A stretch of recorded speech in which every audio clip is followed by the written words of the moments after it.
What's good, YouTube? It's your boy Stu back again with another video. Today we're going to talk about last night's NBA Finals Game 4 Heat Lakers. Lakers ended up coming on top, and now they lead the series 3-1. So we're just going to give a little rundown of each quarter and just my little twist in my Game 5 prediction. Is LeBron going to be able to do it? Will Jimmy Butler have to have another big game in order to win?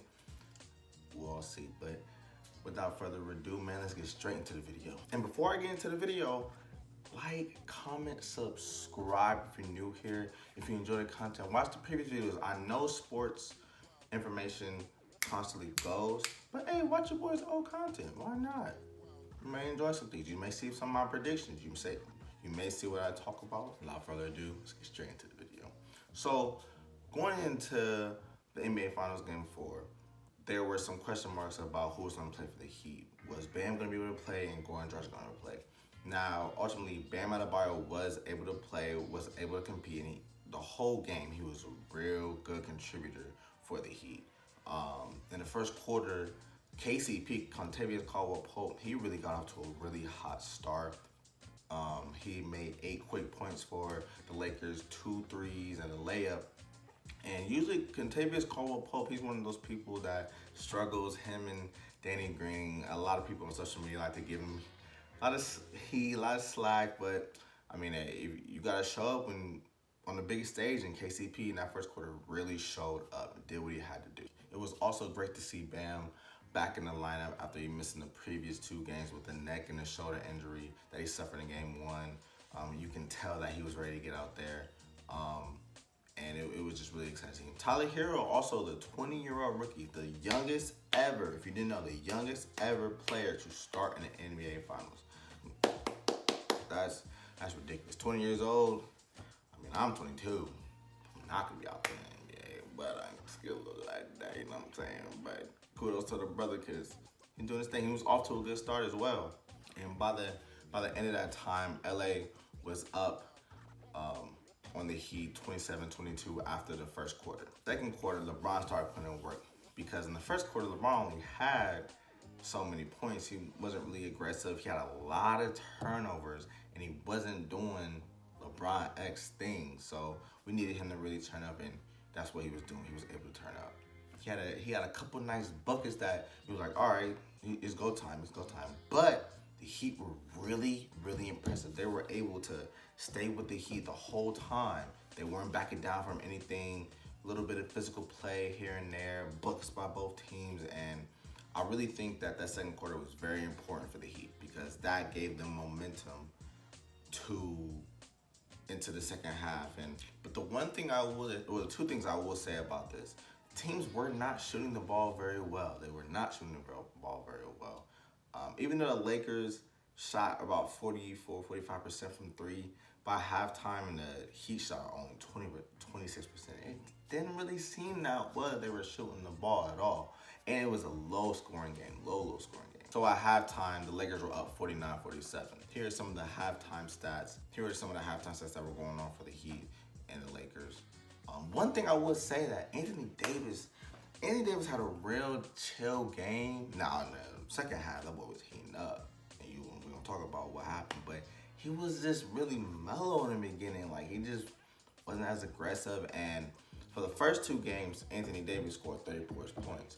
They were playing against the zone. Miami got rid of that zone, and they played straight up. Every time Anthony Davis catches the ball and they double team and show help, kind of flustered him. So that's why in Game 3, he only had 15 points. In this game, he was really chill and mellow the whole time as well. Let's move on to the third quarter. So in the third quarter, I expect from LeBron James to heat up in a couple of deep 3-pointers. I mean, for some reason, I understand LeBron's not a shooter, but I don't understand why you go under the man's screen and let him pull like that. LeBron's able and capable of hitting shots when he wants. Granted, he can shoot a lot better from the free throw line, but hey, the boy knows how to shoot 3s. So I don't know why they let him do that. Well, I do understand why. They want him to dunk on everybody in the rim.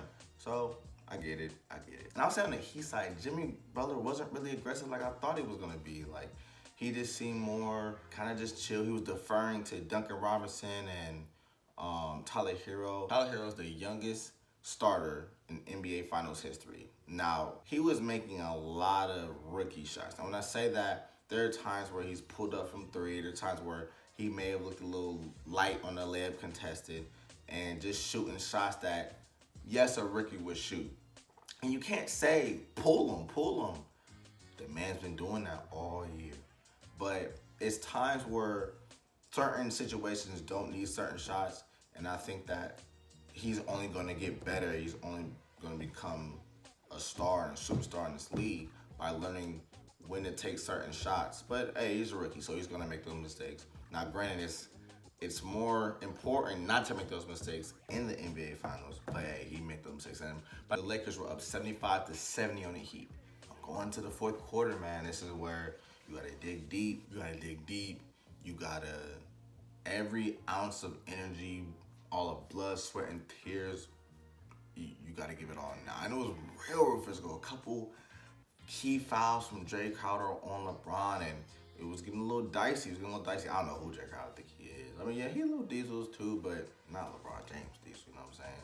So it was real physical out there. Lakers were steady with the lead the entire fourth quarter. And it was kind of crazy because I believe in the third quarter is when the Heat made a nice run and they took the lead, but the Lakers took it back. And by the end of the third, they were up, and then this whole fourth quarter, they were in the lead. I will say there was a little AD's injury scare where he had collided with Alex Caruso.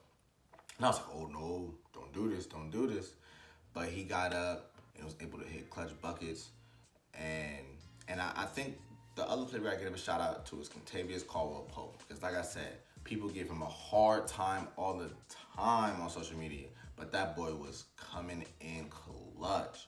Coming in real clutch in the end. Made some key threes, made some key plays on the defensive end. And that's what you need from your role players other than AD and LeBron to step up when the time's needed. And I want to give a shout out to Rajon Rondo because Rondo he didn't score the bucket at one times, but his presence and his basketball IQ is undeniably one of the greatest in the history of the game. I don't care. I said it here first. Rondo is like that. His passing, he just knows what to do with the ball. So whenever Rondo has the ball in his hands, I know I'm chilling. I'm not worried about a thing at all. And if y'all don't remember, Rondo played with Anthony Davis and DeMarcus Cousins in New Orleans. Before DeMarcus Cousins got hurt, that would have been a scary team. But injuries happen and whatnot. So AD and Rondo already have some chemistry. So it's just great to see how Rondo balling out there again some time as well. And in the end, the Lakers ended up winning 102-96, man. Yes, sir. 102-96, the Lakers ended up winning. It's crazy because I wish it could go 7, but I don't think it's going to go 7. I think Game 5, the Lakers are going to end up winning, and LeBron's going to get his illustrious fourth title. And they're going to celebrate there in the bubble, baby. So leave your comments down below. Who you think is going to win the series? Who you think is going to win Game 5? What are your thoughts on Game 4? If you watched, subscribe to the channel. Hit that notification bell if you want to see all the videos, man. So you're tuned in every time I drop. You know when I post. So I hope everybody has a good day. Love y'all, and I'm out. Yeah, I'm tired of the talking. You gotta show it. Hey.